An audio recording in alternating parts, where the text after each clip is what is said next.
I'm Gloria Molina. I'm a retired Los Angeles County supervisor, but most importantly, I'm very proud to be one of the founder of La Plaza de Cultura y Artes. Bueno, me llamo Antonia Hernandez.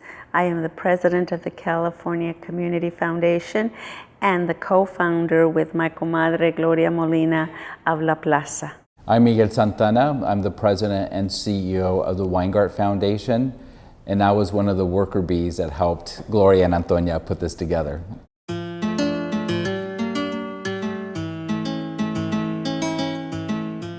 Most cities have a founders museum.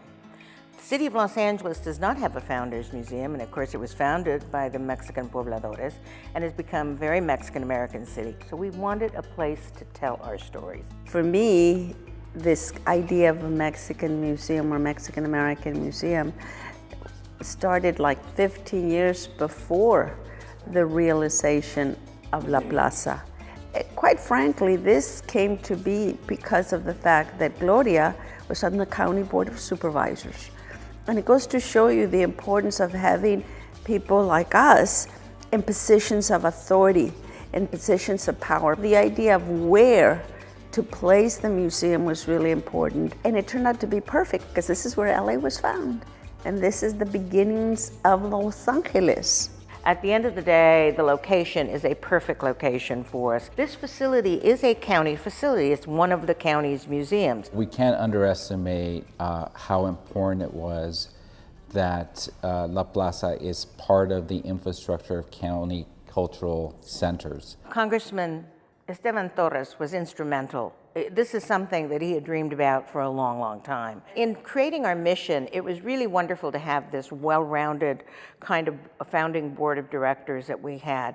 We were fortunate to be joined by Andrea Rich, who was with LACMA. She knew the ins and outs of creating an institution of this type. And of course, we had a developer with us, Doug Ring. Doug Ring had come here, and because he's also on the Children's Museum Board, and he had looked at this building and he said, I'm not sure that this can be restored. All of these people made their own contribution one way in participating. Antonia was one of the founding board members. Federico. Oh, of course, Federico.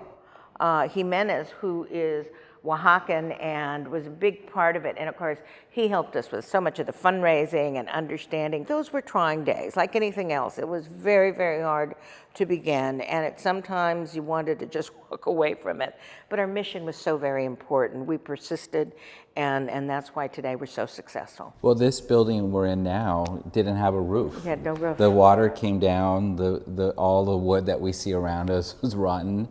And it was hard to imagine how this could emerge from that kind of decay. It was a turning point, you know, not an easy one, as Gloria remembers, to decide, yes, it was worth saving these structures because of the historical nature of this neighborhood, the history behind these buildings, in the history. Critical that we focus on the mission and the programming. So the structures tell a part of the story, but when you leave La Plaza, the most important thing you come out of is what you learned when you're here. Every step for me was overcoming another obstacle. And so, you know, even when this place opened, you know, it was who was going to lead it. And I think what makes it unique is we didn't relent. Yeah. We stuck with it. They gave us this broken up building and said, this is it, because we wanted to build a new building. We weren't going to be sidetracked from this, that we wanted something that reflected who we were. It's a Latino museum, but really it's a Mexican-American museum. But as important, it really is about celebrating our community and our food, our music, our art, our literature, and from that standpoint, it wasn't meant to bring you down. It was really meant to uplift us. It reflects our community, and it's a welcoming place where you don't feel that you don't belong. It is in the public's interest that La Plaza exists. And today, when we look at the work that is being done here, We have the most marvelous staff. They understand programming, they understand what the community needs, and I think it makes it a very vibrant kind of a facility. Today's programming is so rich and so wonderful, and a lot of it has to do with the quality of the staff people that are here, their dedication as well, and they're pushing it a little. I think they've really taken the mission to heart and have moved it forward in such a big way. And what's been really sort of moving for me especially is to see how the board has evolved. Now the board has professionals from all over the region who are, bankers and folks who are developers who understand the complexity of Los Angeles and who really have embraced that mission, that purpose,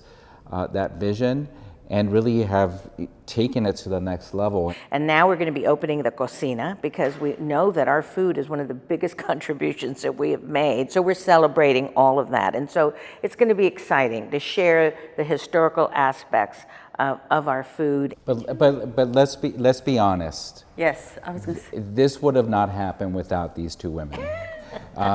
Son tercas. True, true. Some would say chingonas. And there was no way they were going to allow this to fail. The challenge is, how do we develop a community of donors to sustain this facility? We need to develop our own donors, our own givers. The hard part was getting it to where we are today. The future hard part is, how do we sustain it? And the other challenge is, how do we incorporate the contributions of the Salvadorian community, of the Guatemalteco community, of the indigenous community? Because this is not fixed in time. It has to evolve and grow to where we are today and what we're going to become in the future. My favorite moment. But when the children are here, that to me, they sit around, they go into the garden, they pick some vegetables, and they put together a salad. And I love the curiosity that they have, the interest they have. They're paying attention. And it's just, they're bonding with Plaza. And I think that's the beauty of it.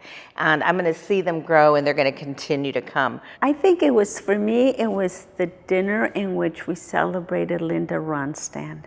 And when she came to La Plaza, you could tell that it was a very special event for her.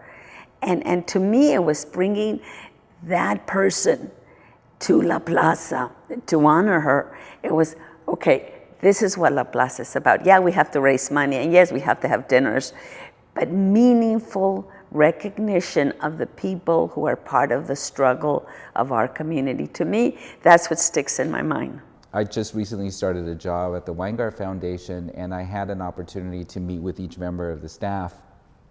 And I asked one member of the staff, who I was just trying to get to know, I asked him, and who told me he really loves the arts, and he was hoping that Weingart supports the arts more, in which we are. And I asked him, so if you have friends that are coming to Los Angeles, and you could only take them to one place, where would you take them?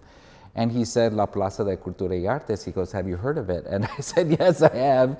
I'm very familiar with it. And I asked him why. And so he told me, well, there's no place like it in LA. It tells the history, it celebrates our community. But at the end of the day, I mean, we're very proud of what has been going on. I'm so proud of the work that's been done. And again, I want to pay tribute to John Echeveste and the entire staff, because they have done an absolutely amazing job in moving forward what we started as a mission and just taking it steps forward. And so I see ourselves having a bright future and that we're going to play a very significant role in the well-being and the growth of Los Angeles.